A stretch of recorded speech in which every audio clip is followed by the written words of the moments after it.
Welcome to It's Upgrade Season, the only place to get raw and unfiltered advice on how to get your shit together 1 week at a time. I'm your host, Alexandria, and join me every Monday for The Upgrade and every Friday for The Wind Down, where I'm going to be answering your dilemmas. Small shifts, huge upgrades. Let's fucking do this. Hello and welcome back to It's Upgrade Season. I'm really excited about this episode because it's something that has been showing up in my life a lot recently. And I just want to offer some pearls of wisdom around this from someone whose life has been lifing recently. And this goes against conventional manifestation wisdom, so to speak. But I don't think we actually manifest necessarily everything into our lives. Although I guess if you really get into it, we are. But I think sometimes things show up in our lives because they are giving us opportunities to go deeper, to learn some lessons, to gain some skills, to really be able to move through those difficult things, to give us gifts to take us through on the other side. And I really feel like that's what I have been offered right now. I have been in the most incredible program with a woman called Lindsay Lockett.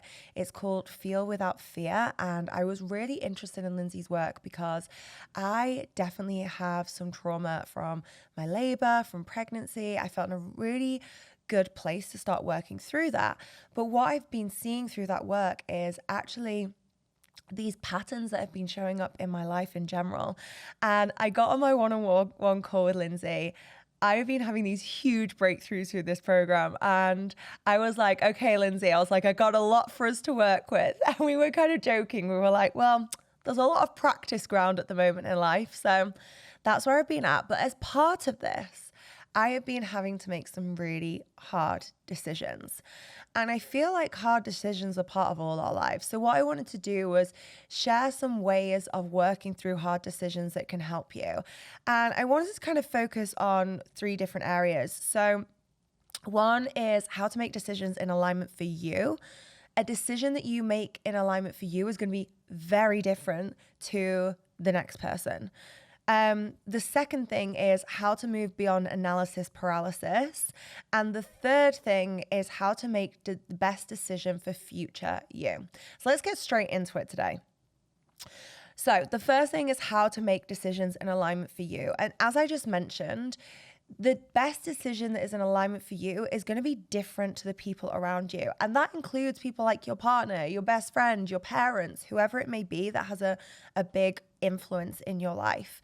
And when I was looking into this, there is Dr. Ralph L. Keeney, and his research on decision analysis emphasizes the importance of value-focused thinking.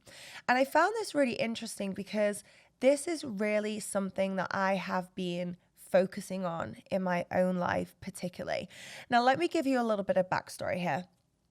When I first started to dip my baby toe into personal development, one of the first things or the first practices that I would go through in books or in programs was, what are your values?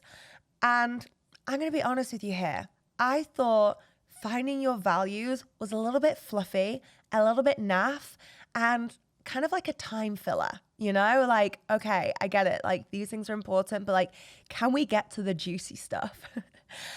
Oh, how my opinion has changed on this. And this is why. I really feel like knowing what your values are in life helps you make decisions and helps create a filter through which you can decide what you pour into, what comes into your life, and therefore what decisions you make. And this has been unbelievably valuable to me, particularly as I've navigated so many shifts in my life over the past couple of years. So the way that I approach this is really thinking about, like, what are the things that are important to me? What are the values that I want to live by? And right now, these are some of the values that I am placing of high value in my life. And I want to share these in case they inspire you. But like I said, like, that yours are going to be different from mine.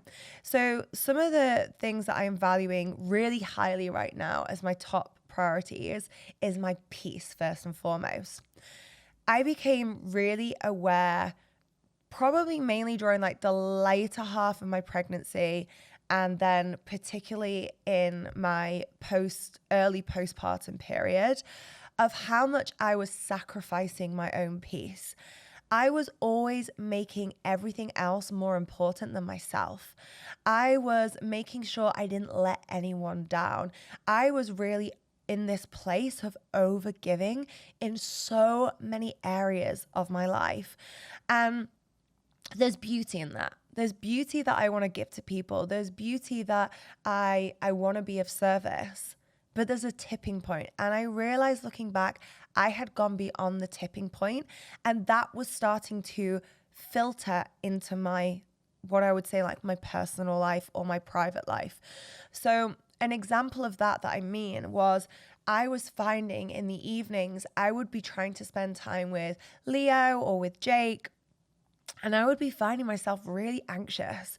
I would be finding myself really worrying about things and unable to stay present, really struggling to stay in the present moment. Or instead of, having amazing conversations with Jake or having amazing sex with Jake, whatever it might be, I'd be going to Jake like, hey, I'm working through this problem. Can we talk through it? Jake's fucking amazing at that stuff. We work so well together because he's so balanced. He's so like calm. He has such an amazing like view of the world. So I really do value his opinion and his perspective. And it's not that I've stopped doing that. I just noticed far too often I was needing that. I was requiring that. And I didn't want to be like that. I wanted to be present. I wanted to feel like I tied up my loops and that energy wasn't leaking into those other areas. So right now, one of my top values that I filter decisions through is peace. I'm going to go through the rest of the values, and then I'm going to share specifically how that's led to the decisions that I've made. The other thing that I really value right now is flexibility. And I've always valued what I would say is freedom previously. And I think that was really great in my pre-baby era. Freedom to me looked like what me and Jake were doing, which was moving around the world and working from anywhere. We worked from Greece, we worked from Miami, we worked from Costa Rica, we worked from Mexico. We had some incredible experiences being so free and so flexible in that. However, I don't feel right now the word freedom necessarily resonates as strongly with me. The reason being, naturally having a child, there is a limitation on my freedom. And I don't mean that as a bad thing. I am so happy in this motherhood era that I'm in. So I don't feel like I'm missing something. But freedom isn't the same. I used to be the girl that would like hop on a plane to LA because she just fucking fancied it. I was the girl who would like travel solo. I was that person. And I don't feel like that really honors who I want to be at this point in my life. But what I feel does honor me at this point in my life is flexibility. So being flexible with my time. Leo recently had an operation, and this was something we didn't actually know was going to be coming until like a short time period before it happened. And it was another wake up call for me in that I needed to have flexibility at this point in my life because I wanted to be able to show up for him. I wanted to be there fully and not be worried about trying to show up for my clients, show up for work, show up for all these other things. I wanted to be really present in that experience with him. And that's what I mean by flexibility for me right now. Flexibility is having that, I guess, freedom and spaciousness combined in a way that allows me to be flexible, but that doesn't necessarily mean flying off on a whim to the other side of the world. Another thing that I am valuing really highly is joy. I really have realized that joy is something we can really easily let escape us. I think it's really easy to start to get into a pattern of should, start to get into a pattern of obligations, even just get stuck in rhythms and routines. Just take an honest moment to reflect on your own rhythms and routines And just ask yourself, like, am I actually injecting joy into those experiences? Because it's very different going through and ticking things off the list than having a joyful experience in that. So say, for example, you go for a morning walk. Like, are you going for your morning walk, sticking your podcast in, going for a walk, coming back and just being like, okay, well, you know, I've done my morning walk now? Or are you infusing that experience with joy? Are you maybe infusing joy beyond that and saying, do you know what, this morning I don't fancy a walk, but I do fancy a dance party in my kitchen or whatever it may be. And I realized I had stopped prioritizing joy. I was prioritizing, again, other people's needs, things that I thought I should be doing, what was going on in other people's lives and worrying about them and all these things. I'd really started to put myself outside of myself rather than thinking like, what would bring me joy right now? And also not feeling guilty for that. I really noticed when I became a mom, it's like this badge of honor to take on this energy of guilt. We are breaking up with mum guilt. I've spoken about this before on the podcast. We are breaking the fuck up with mum guilt. It is so unnecessary and it does not make us better mums. It doesn't make us better humans in general. Guilt is not what is going to create positive change, okay? So I really wanted to break up with feeling guilty around feeling joyful. And it sounds like such a weird thing to say when you say it out loud, but I think this is an experience a lot of us have, where actually we feel like we should be working harder if we're in joy, or we feel like we should be doing something more productive if we're in joy. We don't prioritize joy in and of itself. Well, no more. That is one of my highest values at this point in my life. One of my highest values is joy. And lastly, I would say creativeness. I really am a creator at heart. And I remember, again, early in my personal development days, I went to I think I say this, I went pretty full on in. It was like some shamanic journeying circle. It was really amazing, actually. It was an amazing place in London called She's Lost Control. If you are based in London, absolutely adore She's Lost Control. And we were in this process, but as part of it, you had to like pick. It was kind of like a card, but she'd written on them. And I picked this card and it just said, you are a creator at heart. And it resonated so highly with me. I get so much joy. So coming back to my other value of joy from being creative, but it also lights this fire and lights this spark in me that then really gives me the energy to pour into other areas and other things and really spurs me forward. So creativeness is really high for me. And again, I was being creative, but under quite narrow confines. I feel like I was very creative in my business in terms of content creation. But I mean, let me tell you this. Look, if you want to share how amazing your program is or share a coaching program or anything like that, I truly am your girl. Like, I am fucking amazing at doing that. And not just selling, because I think if you sell something, you've got to be able to back that shit up. So like, not only was I amazing at that part, I was incredible at course creation. Like, we would over deliver in the most amazing way. And I really do think there is value in over delivering. So we were incredible at that part, but I was really good at creating content as well that would bring people into that. You know, I did my first 100K month with less than 10K followers on Instagram. It wasn't that I had this huge audience that I was monetizing. It was a small audience. And that was great. But I realized that I want to be creative in other areas of my life. And I want to come back to that initial spark of creativity. So writing for writing's sake, for example, creating video content. I actually, when I was younger, would go around with a camcorder, old school.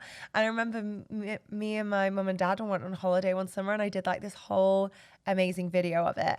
And again, at uni, like, GoPros had just come out and I went on a ski trip with all my friends. Was it at uni or just after? I can't remember. But anyway, I took my GoPro and I made this amazing, it's actually quite cringe in a way, but I made this amazing like ski video to shake it off because it had been such like a ski holiday song. And it was such a fun video and I love doing stuff like that. So really just I can see in my face, if you're watching this on YouTube, if you don't realize we have a YouTube, heads up, we have a YouTube, it's epic. I can feel myself grinning right now. I can feel myself so lit up even just sharing this. And that just shows me like that's where my joy is, that's where my energy is, and I get to move in that direction. So based on these values, it really has shifted, I would say, most of all right now, how I'm showing up in my life in general, but specifically in my business. And I have realized there were parts of my business that I needed to let go of and parts of my business that I wanted to pour more into. So I'm pouring way more into the creative parts of my business, hence the podcast. I love pouring into this podcast. This feels so good. I am also holding really good boundaries around how I work with people, when I work with people. And that has actually allowed for much more powerful relationships as well.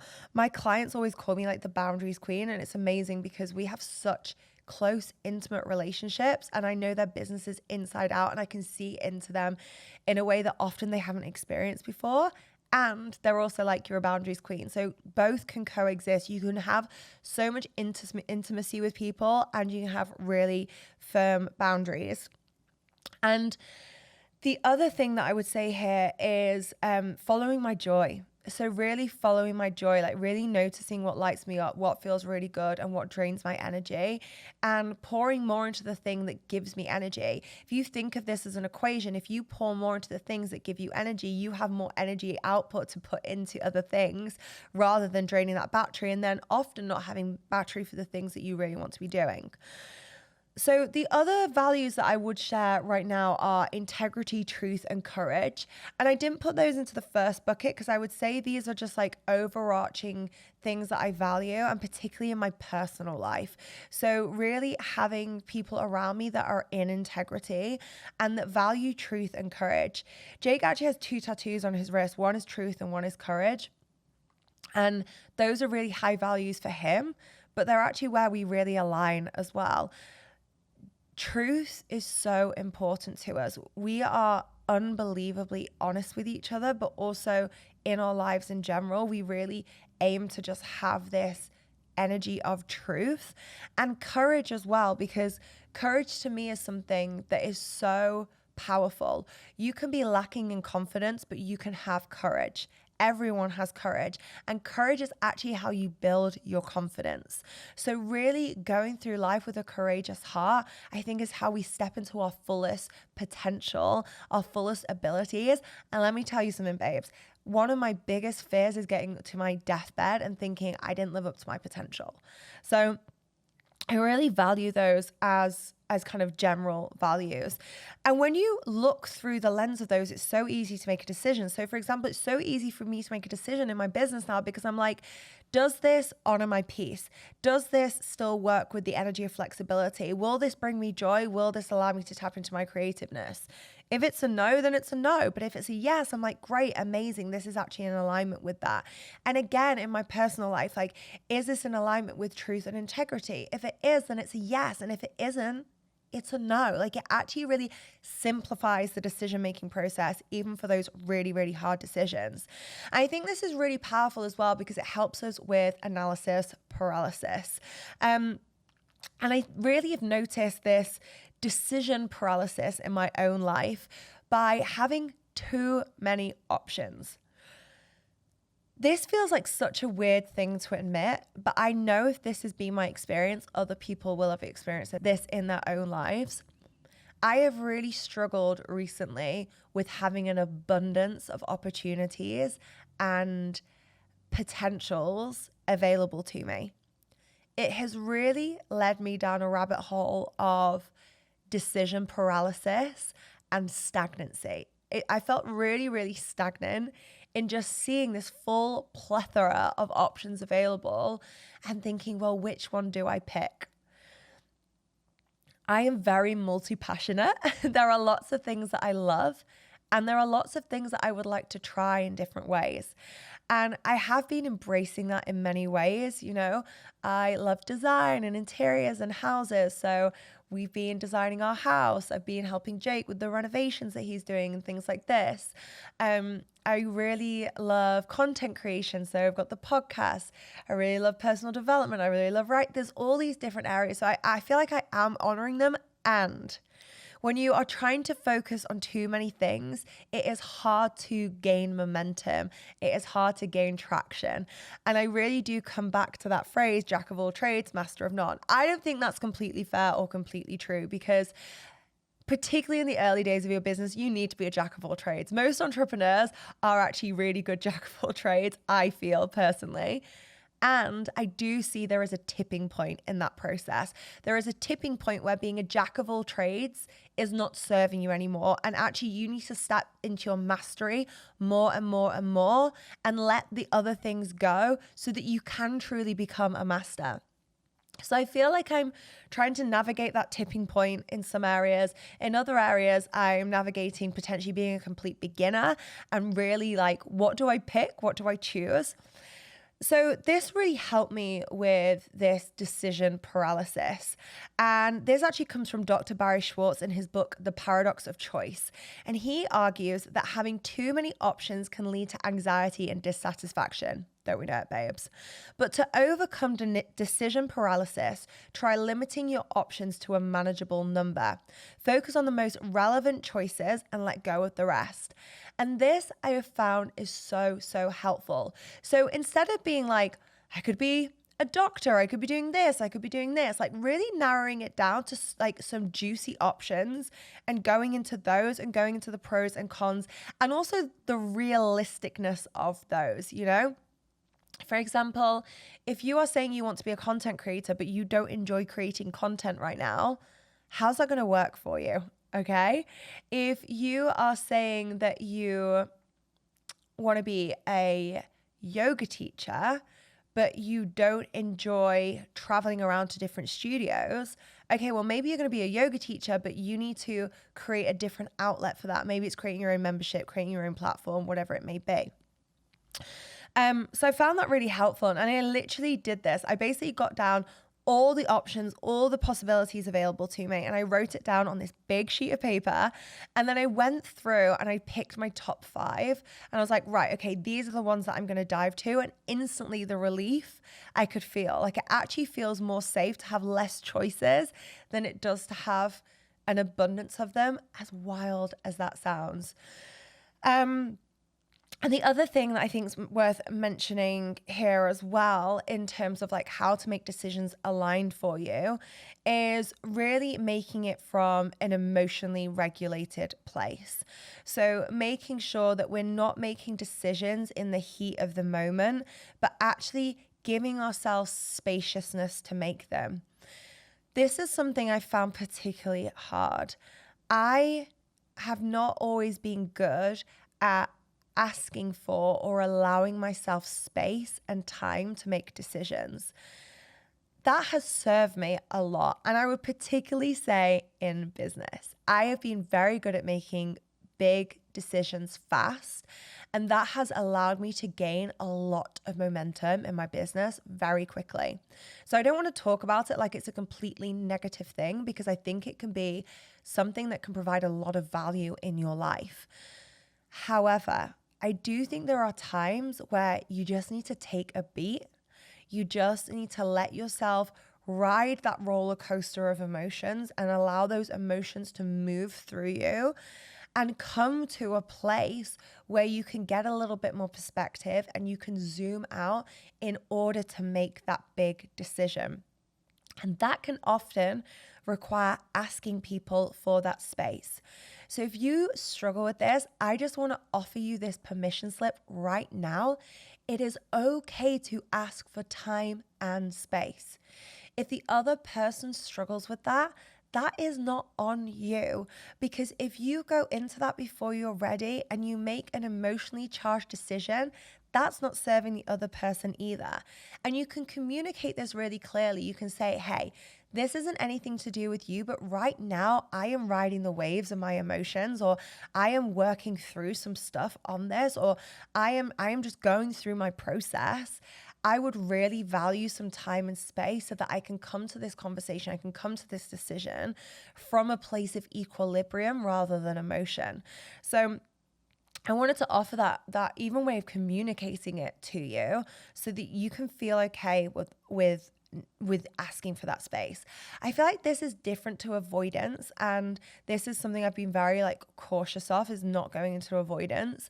I feel like avoidance is like literally like avoiding, like trying to just avoid the situation. With avoidance, I feel like actually you know the answer, but you're just avoiding answering it. I think that's really different. The energy of asking for time and space is actually an energy of leaning in, because in that time and space, you are leaning into your emotions. You are allowing them to be fully felt. You are allowing yourself to move through that process and then come to a place of equilibrium so that you can actually make a grounded decision. And it was really interesting when I looked into this as well. There was a lot of research around how mindfulness can help with this. So Dr. Jon Kabat-Zinn shows that mindfulness meditation can reduce stress and improve emotional regulation, which can lead to better decision making. So by staying present and aware of your thoughts and feelings, you can approach decisions with a clearer and calmer mind, which is so obvious when we think about it. So obviously there is mindfulness and meditation. They are such powerful practices to have in your life in general. Mums, I understand it can be harder to find those, so I hear you on this. But even just like mindfulness is things that we can bring to anything, you know? So being mindful when you're in the shower, if you do get 5 minutes to have a shower, being mindful when you drink your morning coffee, whatever it may be. But I wanted to go beyond this because I do think like we can step beyond this, and I wanted to like really ground it in practicalness as well, in making that hard decision, or it might be communicating that hard decision as well. And there's a couple of tips that I've learned recently that have really helped me with this. So the first one is touch yourself. Get your minds out of the gutter, not like that. Okay? So when you are making hard decisions, staying in your body. Okay, and I'm really, I can't do that. I'm wearing like velvet today and I love this outfit, but I hate the feeling of it. So, like touching your thighs, for example, like having your hands on your thighs, just like allowing yourself to stay in your body. Maybe it's like rubbing your hands or rubbing up and down your arms. Again, if you're on YouTube, you can see me doing this right now. But that can really, really help. The second thing can be walking whilst you're moving through a decision. This is something, again, that I have found has really helped me stay in my body rather than being too in my head. So when I'm walking and making a decision, I feel like I can stay very present. I found that walking is actually really good as well to have difficult conversations. So if you're having a hard conversation, walking whilst you're doing it, it's moving energy as you do it. It's allowing you to stay in your body. And I also just think it keeps the whole situation a lot calmer in general when you're walking. Not always true, but in general. And then the last thing is focusing on your breathing.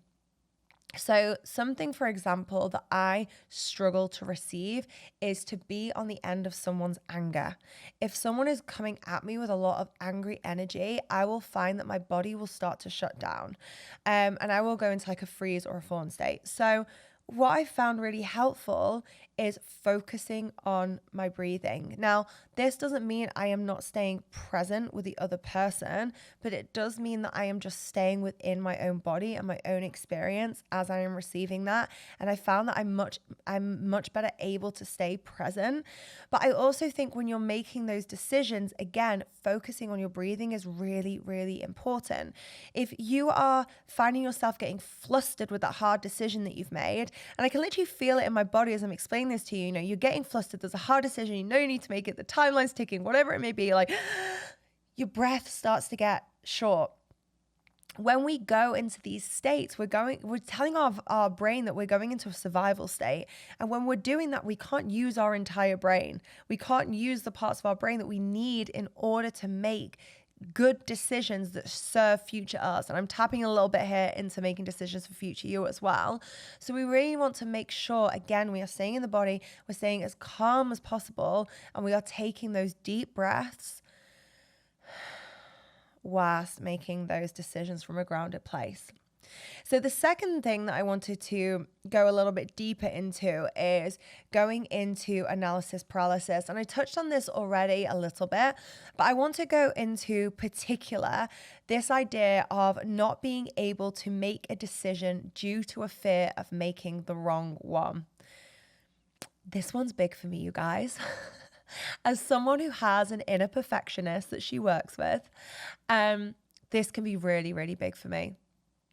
And I feel like the danger here is that this can actually lead to a state of prolonged stress and also missed opportunities.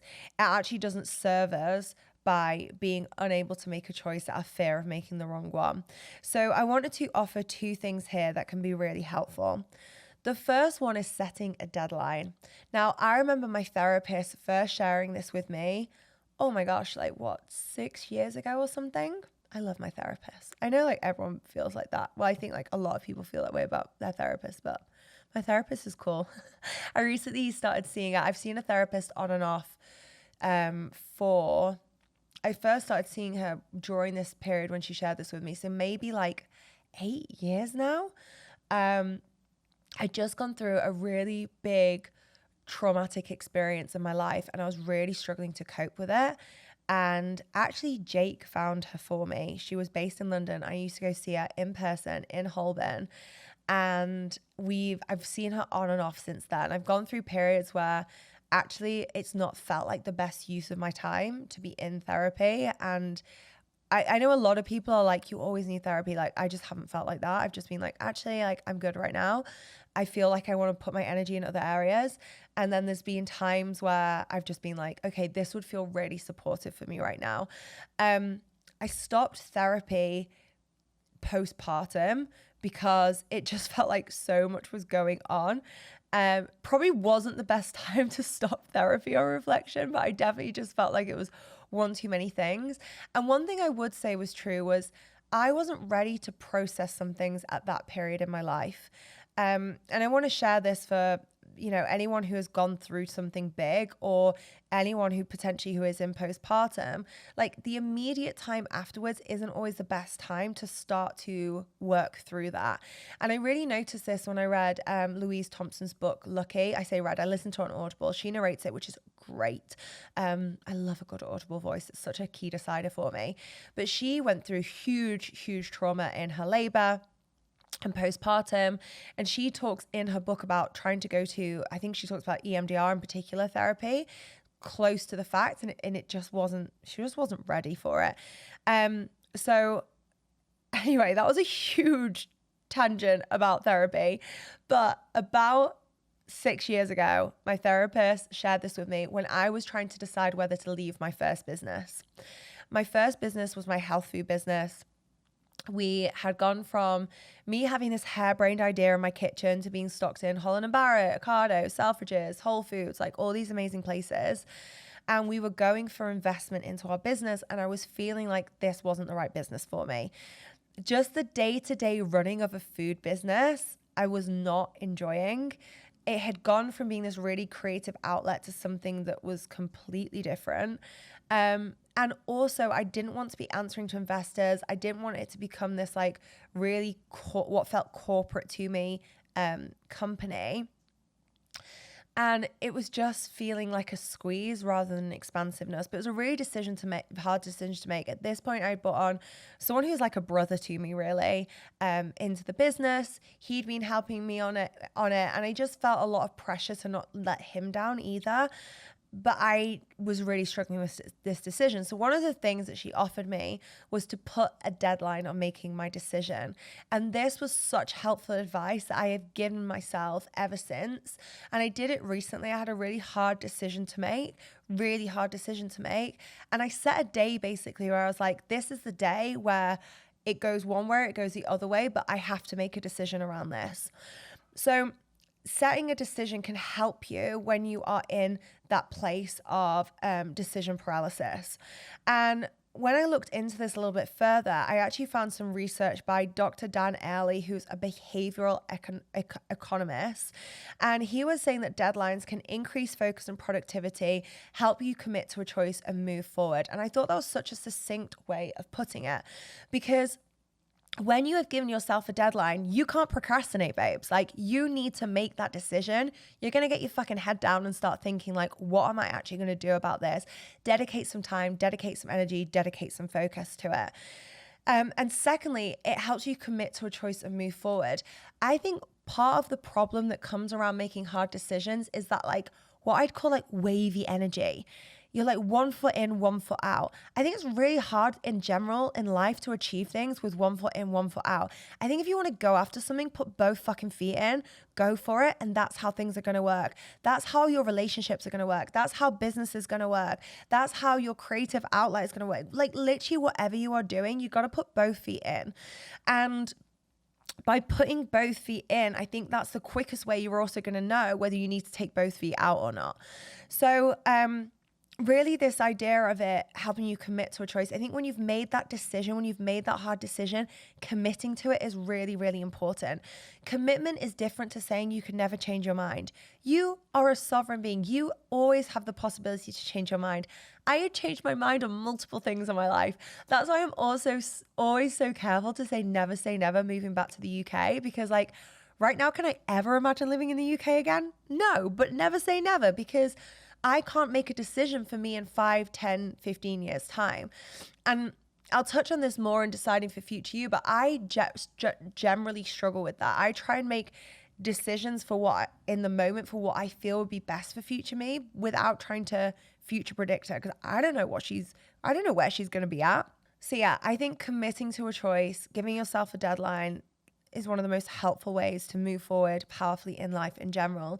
And secondly, embracing the concept of satisficing. This is one my inner perfectionist really struggled with, but it is really, really powerful. Okay, so this phrase was coined by the economist Herbert Simon, and it involves choosing an option that meets your criteria and is good enough rather than searching for the perfect solution. He says that this approach can reduce stress and lead to more timely decisions. Again, my inner perfectionist really struggles with this. I want to make the perfect decision, the most aligned decision, like all these things. But we have to realize that actually isn't possible. Perfectionism is not possible in any area of life. You are never going to look completely perfect. You are never going to show up completely perfectly. You are never going to be a completely perfect human. Christine Neff, when she talks about self-compassion, one of the core concepts of this is embracing that as a human, you are innately imperfect. And from that place, no decision you make can be 100% perfect. There is always going to be what ifs, because we are sovereign beings. There are a multitude of options available to us, a multitude of different pathways. But as I said earlier, the best thing that you can do is make that decision, know that it is the best decision that you could have made without it being necessarily perfect, and then put both feet in. And this idea of good enough, I know for me has felt like a massive exhale. I don't need to find the perfect thing. I just need to find something that's good enough. Is like, that feels really good. That feels really fucking good. So the last thing that I want to talk about is how to make the best decision for future you. And this is a little bit juicy now. So this is when we're really making those like slightly juicier decisions where we're like, okay, is this going to be a decision that future me looks back on and is like, wow, that shifted the trajectory of my life? And I think one of the most powerful qualifiers that I have found in my life when it comes to hard decisions around this is, am I making a decision out of fear, or am I making a decision out of expansiveness? So when we make a decision out of fear, it's because we fear what could happen if we make that other decision. So I need to make this decision, otherwise I'll never earn enough money and I'm going to lose my house and this is going to happen. That's a decision out of fear. I'm going to make this decision out of fear because if I don't have this person in my life, who will be in my life? You know, often this happens in relationships. So if I'm not with this boyfriend or girlfriend, like who am I going to find? Will I ever find love again? Will I die alone with my 1,000,000 cats? You know, these kinds of things. Versus expansion is, what is possible for me? What unknown, incredible possibilities are out there for me? And also, even just from the sense of, I think we can often make decisions out of fear. And when we actually tap into our body's wisdom, they don't feel good. So let's take the relationship example. I've been in a relationship before where I was staying out of fear. And every time I made the choice, because I did make the choice to stay in that relationship, it felt like contraction. And that contraction started to show up in other areas of my life. What I believed was possible for me started to contract. And I let that contraction show up and start to like infiltrate those other areas. Actually, when I made the decision to leave, despite the fear, that felt expansive because all of a sudden the possibilities for my life really opened up. And what happened from that place? What happened from that place was I landed the most incredible job, or what I thought was the most incredible job at the time, from a plethora of options. A ex-boyfriend who I thought would never show up in my life wanted to meet up with me. I didn't actually meet up with him though, because I met the most incredible man I've ever met, who is now my husband. And I also managed to land a job because I was in the energy of what's possible, that was at the time paying me £100 a day, which I was buzzing about, and save a load of money to go traveling prior to starting my full-time job. All these opportunities and available things opened up to me. That was the filter decision that opened all of that up. And I could feel that in my body. So if you've got a hard decision to make right now, just take a moment to tap in. Like, if you take option A, how does that feel? Does it feel like contraction or does it feel like expansion? Or if you pick option B, how does that feel? Because even if there is fear in those decisions, it can still feel expansive. And I really don't think the best decisions we make for ourselves are out of fear. Let's be fucking honest, okay? The second thing to think about in terms of making the best decision for future you is right now versus the long term, okay? So is this the best decision for you right now in this moment, or is this the best decision for you in the long term? This can be difficult, okay? This isn't a black and white answer, so to speak, because you actually might be in periods of your life where it will serve you better to make the hard decision in favor of you in the short term right now. For example, maybe you're in a state of dysregulation, or there is a lot going on in your life. There's a lot of chaos. There's a lot of things moving and shifting. At that point, you might be in a kind of survival mode. And when you're in survival mode, sometimes we do just have to make decisions that will serve us best in that moment. I went through that in my pregnancy. I was not in a state of making long-term decisions, and nor should I have been, because so much was shifting in my life. I didn't know who I was going to be in 6 or 12 months' time. So in that place, I was making hard decisions from a place of what will serve me best right now, because I don't have the excess capacity to pour into something that will potentially serve me in the long term, but who knows if it even will. Versus long-term decision making. Now, I would argue in general, move towards a long-term decision making. I think when we're constantly focused on the short term, we can almost end up on this hamster wheel. We're never making the hard decisions that serve us for the long term. So we're just constantly on this hamster wheel of, okay, I'll do this, but then it continues. Whereas when you make the hard decision in favor of the long term, you can make these bigger, bolder moves towards a bigger vision that actually serves you over the longer term of your life rather than the short term of your life. So, for example, I felt this in my business. I was often making short-term decisions based on what I was just really fucking vibing with. And that was really fun. I really enjoyed that. I don't regret this at all. But I got to a point in my business where I was like, hold up a minute. I'm not focusing on things that would serve me for the long term of my business, such as building a personal brand, building my community, things like this. I need to start to pour energy into those things, because actually long term, that's going to make everything feel easier. And I won't be having to make as many short-term decisions if I can focus on the bigger picture, on the long-term vision.